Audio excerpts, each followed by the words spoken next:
برنامه امنیتی ریاست جمهوری از کیست؟ به نام خدا و سلام و درود، خوش آمدید به یکی دیگر از ویدیوهای کانال کابل 14 سر.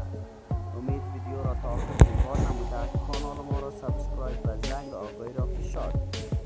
برنامه امنیتی ریاست جمهوری از کیست؟ برنامه 6 ماه امنیتی که آقای غنی درستی در ارگ از آن یادآوری شد.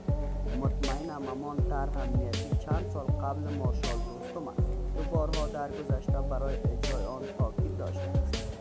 ظاهرا خود ریاست جمهوری هیچ برنامه در چنده ندارد. اگر طرح برای امنیت ملی بود چند نفر دزد و قتال تاریخ با چند اراده متاسکین پس از تصرف ولسواریت ها طور سیاست تا دروازه های ولایت به ویژه کابل پیشروی نمیتوانست.